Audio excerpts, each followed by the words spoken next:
what to do when your children stop respecting you, and how to get it back without conflict. There comes a moment in life that no one really prepares us for, a moment when the roles between parent and child quietly begin to shift. You spent decades giving everything to your children, your time, your energy, your love.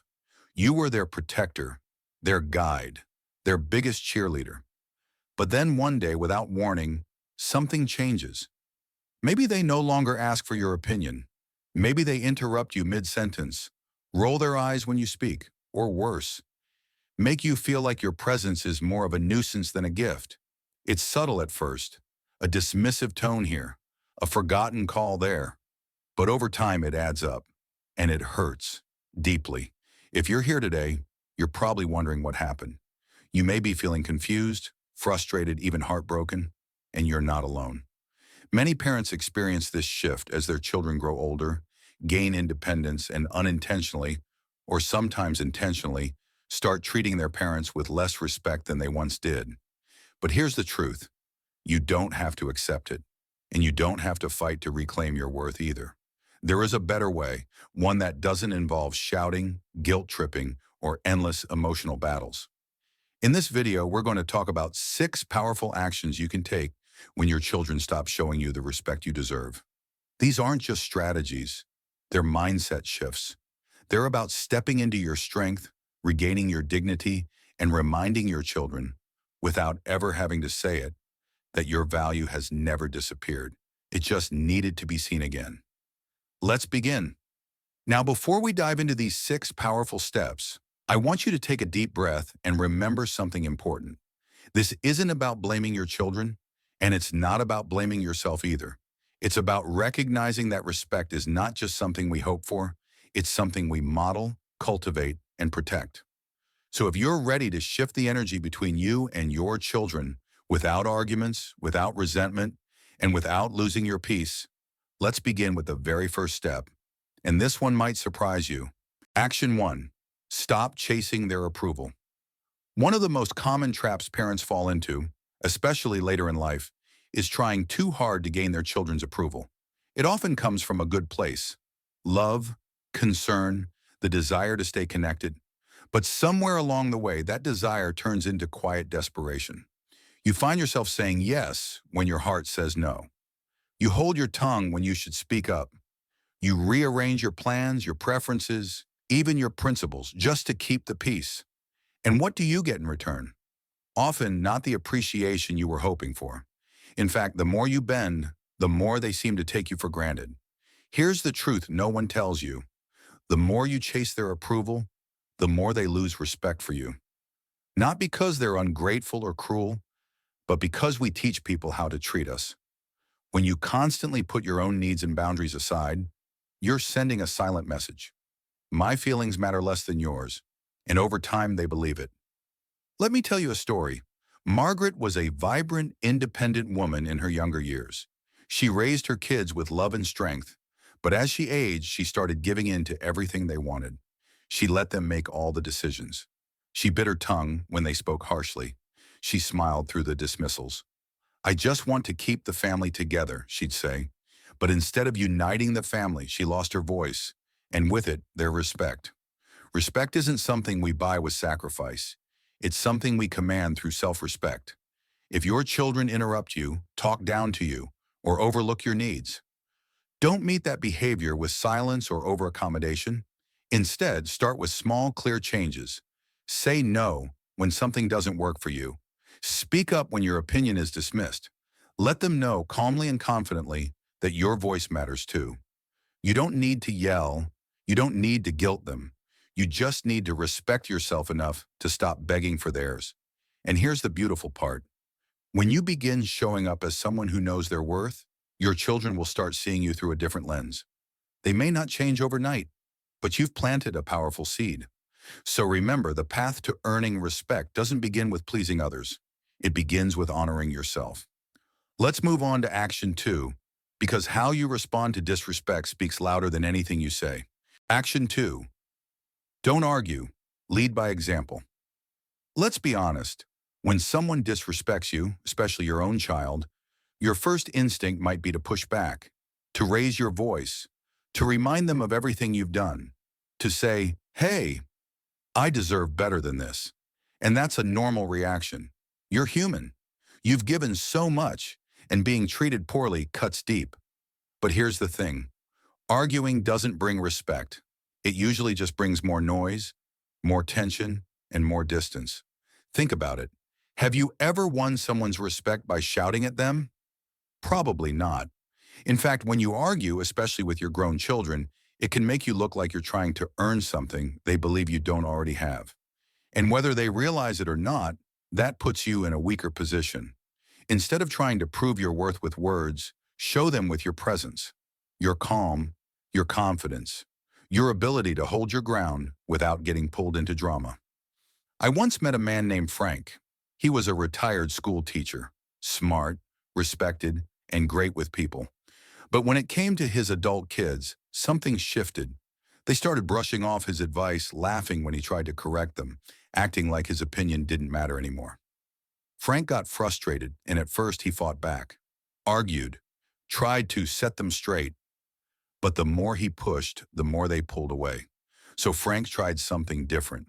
He stopped trying to prove himself. He stopped reacting to every little jab. He stopped trying to be heard, and instead started carrying himself like someone worth listening to. He spoke when he had something meaningful to say. He stayed calm even when they didn't. And slowly the dynamic changed. His kids began to lean in, to listen, to look at him differently. Why? Because he stopped trying to win their respect and just lived like he already had it. That's the shift we're talking about here. You don't need to yell. You don't need to fight. You don't even need to explain yourself every time. What you need is presence and the quiet strength that comes from knowing who you are. So the next time your child interrupts you, talks over you, or dismisses your opinion, try something different. Don't snap back. Don't engage in a battle of egos. Just pause, speak slowly, hold your ground, and remind yourself, I don't have to prove anything. My dignity does the talking. Because when you stop reacting and start modeling self-respect, your children will begin to feel it, even if they don't say it out loud. And over time, that unshakable example will speak louder than any argument ever could. Now let's keep going. In Action 3, we're going to talk about something that's both tough and freeing, letting go of emotional dependence on your children. Action 3, withdraw your emotional dependence. This next one is a little harder, not because it's complicated, but because it touches a tender spot in so many of us.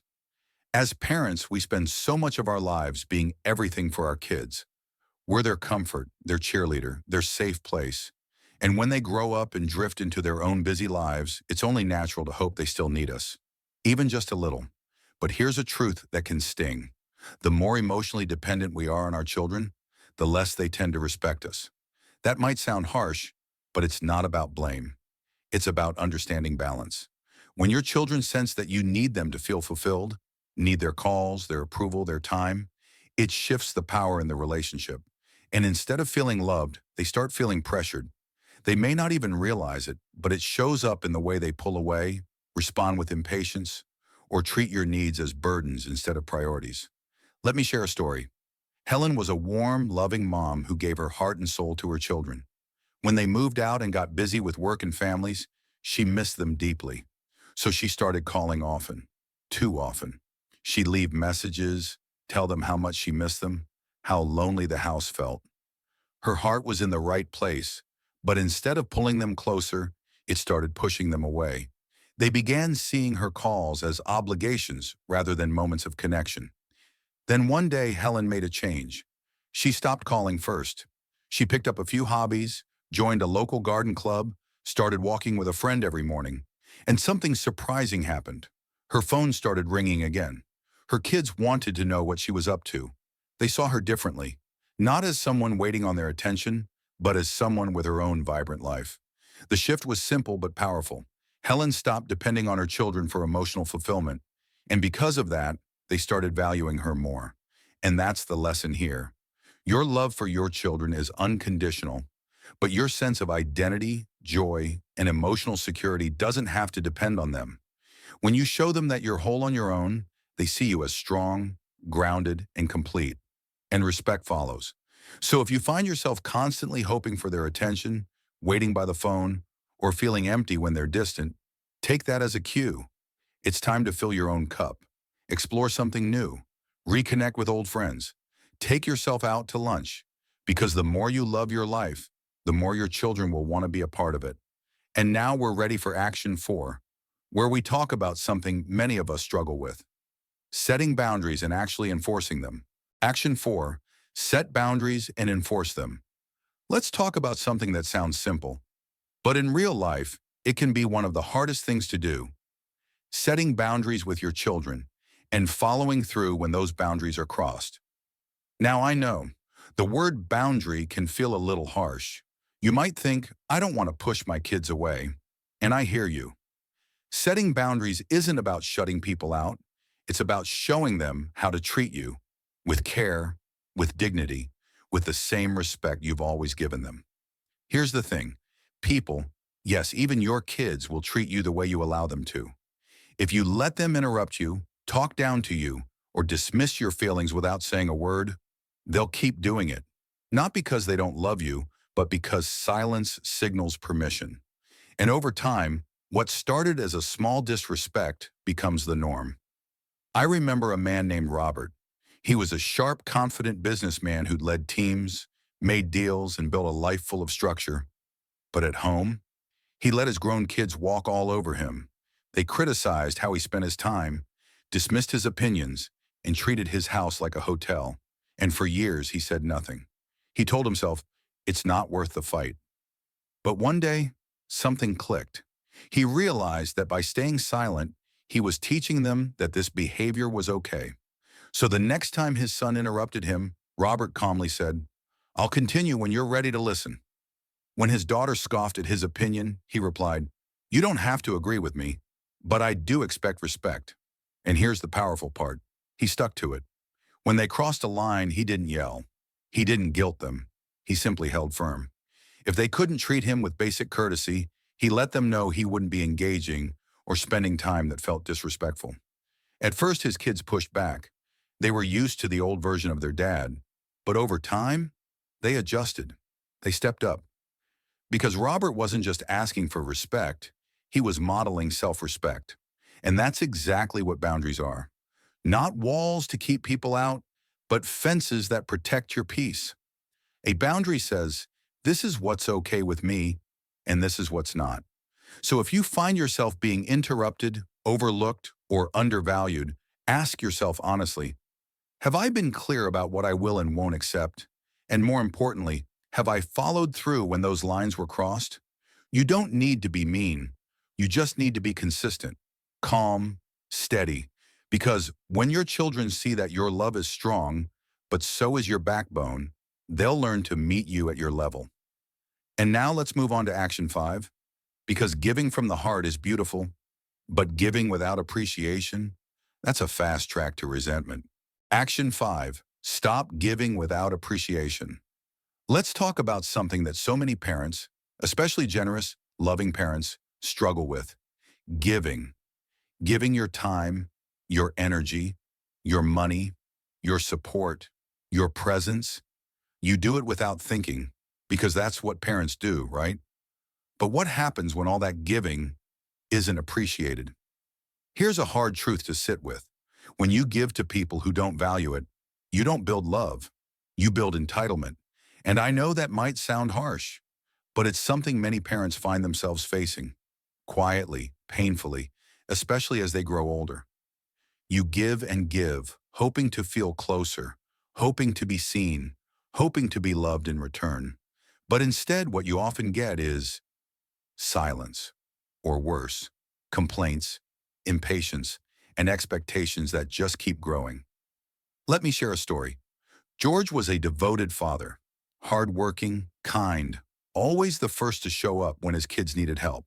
Whether it was covering a bill, fixing a car, babysitting the grandkids, or dropping everything to run errands, they knew they could count on him. And George never complained. He thought, this is what a good dad does. But somewhere along the way, something shifted. His kids stopped saying thank you. They started assuming he'd be available. They didn't ask anymore. they expected. And when George finally needed their help for a health issue, suddenly they were too busy or overwhelmed. That's when it hit him. He had spent years pouring from a cup no one was bothering to refill. So George made a choice. He didn't make a scene. He didn't write a dramatic group text. He simply stopped overgiving. He let calls go to voicemail sometimes. He stopped offering money before they asked. He politely declined a few favors when he was tired or had plans. And the world didn't fall apart. What did happen was even more powerful. His children began to notice. At first they were confused, even annoyed. But over time something changed. They started saying thank you again. They began asking, "Hey Dad, are you free? Do you have time for this?" They stopped taking him for granted because suddenly his help wasn't automatic. It was intentional, a choice, a gift. And that's the heart of this action. When you give without appreciation, you teach people that your energy, your time, your kindness, it all comes free, unlimited, no boundaries. But when you pull back, even just a little, you give them the opportunity to recognize your value again. Now let's be clear, this isn't about becoming cold or withholding love. It's about giving from a place of self-respect, not self-sacrifice. It's about recognizing that your time and energy are precious, not just to you, but to those around you. So here's something to ask yourself honestly. Am I giving more than I should? Am I offering help even when it drains me? Am I afraid to say no because I don't want to seem selfish? If the answer is yes, it's time to recenter. Start by pausing. Give yourself permission to say, "I'd love to help, but I need to rest today." Or, "Let me think about that and get back to you." Those small shifts change the entire dynamic. Because when you begin to treat your own kindness as a gift, not a guarantee, others will start doing the same. They'll stop expecting and start appreciating. And in that space, respect begins to grow. Let's keep going. In Action 6, we're going to talk about something empowering, building a full, joyful life outside of your children, and how that, surprisingly, is what draws them closer than ever. Action 6, build a life outside of them. This might be the most important action of all, and it's also the one that surprises people the most. If your children have started treating you with less respect, less warmth, or even just less interest, it might be time to ask yourself one powerful question. Have I built a life that's full without them at the center of it? And look, I get it. For years, maybe even decades, your world revolved around them. You raised them, cheered for them, worried about them, dropped everything for them. You were there through scraped knees and teenage heartbreak, graduations and late-night phone calls. So much of your identity may have been wrapped up in being mom or dad. But here's what no one really talks about. When children grow up, they want to see that you still have a life of your own, a purpose, a passion, a sense of joy that doesn't rely on their presence or their attention. Because here's the truth. People respect people who have their own lives. When your children sense that your happiness depends entirely on them, on their calls, their visits, their affection, it doesn't bring them closer. It creates distance. They feel pressure, guilt, even resentment. Not because they don't love you, but because it feels like a weight they're not sure how to carry. Let me tell you about Eleanor. She was a loving, dedicated mother and had been a loyal wife for over 40 years. After her husband passed away, her whole world felt empty. Naturally, she turned to her adult children for connection, for comfort. She called daily, checked in constantly, gave advice they didn't ask for. She didn't mean to overwhelm them. She was just trying to stay close. But something unexpected happened. Her children started pulling away. They answered less, visited less. Their conversations became shorter, more surface level. And Eleanor, already grieving her husband, now felt abandoned by her kids too. One day, after yet another unreturned call, she sat with herself and asked, "What if I stopped waiting for them to bring me joy and found it on my own?" So she did. It started small. She joined a local book club at the library. Then she volunteered at a community center a few hours a week. She made a new friend group through a walking club. She began dressing up again, not for anyone else, but for herself. And slowly, something shifted. not just in her life, but in her relationship with her kids. They started calling more often. They wanted to know what she was doing, who she was spending time with. They were curious, even a little proud. Why? Because she no longer felt like someone waiting for their attention. She felt like someone fully living her own beautiful chapter. And that's the real magic of this step. When you build a life outside of your children, when you rediscover what lights you up, what brings you meaning, you change the entire energy of your relationship with them. You stop showing up as someone asking for connection and start showing up as someone inviting connection. There's a huge difference. So if you've been feeling forgotten, taken for granted, or pushed aside, don't shrink. Expand. Take a class. Learn to paint. Pick up dancing. Travel with a friend. Volunteer. Start a garden. Say yes to something new. You are not too old for any of it. In fact, this is exactly the season of life when you deserve to bloom. And here's something unexpected. When your children see that you're thriving, not surviving, not waiting, not guilt-tripping, but genuinely thriving, they begin to see you through a new lens. Not as someone clinging to the past, but as someone fully alive in the present. Respect grows from that place, not from pity or obligation, but from admiration. You've spent so much of your life giving to others. This is your moment to give something to yourself. Not because it will get their attention, but because you deserve it. And in doing so, without even trying, you may find that your children come closer than ever before. Not because they have to, but because they want to. Final thoughts are coming next, where we'll bring everything together and talk about how these small shifts can lead to a big transformation in how your children see and treat you. Final thoughts. It's never too late to be respected again. Let's pause for a moment and take a breath together. You've just walked through 6 powerful, heartfelt steps, each one designed to help you reclaim something that should never have been lost. Your sense of self-worth, your voice, and your right to be respected. And maybe as you listened, you recognized a few patterns in your own life. Maybe some of those stories felt a little too familiar. That's okay. That's how change begins, with awareness, not shame. Here's what I want you to remember. It is never too late. Never too late to shift the dynamic between you and your children. Never too late to set a new tone in your relationships. And definitely never too late to start living a life that feels full, grounded, and meaningful. Whether or not your children are paying attention at this very moment. Respect doesn't come from raising your voice. It comes from raising your standards for how you treat yourself and how you allow others to treat you. When you stop chasing approval, lead by quiet example, release emotional dependence, create healthy boundaries, give from a place of strength, and build a beautiful life outside of them, you send a message far louder than words. I know my value. I haven't forgotten who I am. And it's time you remember too. It may not change overnight. That's okay. Seeds don't sprout the day they're planted. But with consistency, with courage, and with love, not just for your children, but for yourself, you will see a shift. And here's the beautiful part. This journey back to respect, it doesn't just change how your children see you. It changes how you see yourself. And that right there is the beginning of something powerful. Thank you for being here today, for listening, for reflecting, and for being open to growth. If this video touched you, I invite you to leave a comment below and share one insight you're taking with you. Your story might be exactly what someone else needs to hear. And if you found this helpful, please consider subscribing and sharing it with a friend. We're building a space where your voice matters and your journey is honored every step of the way.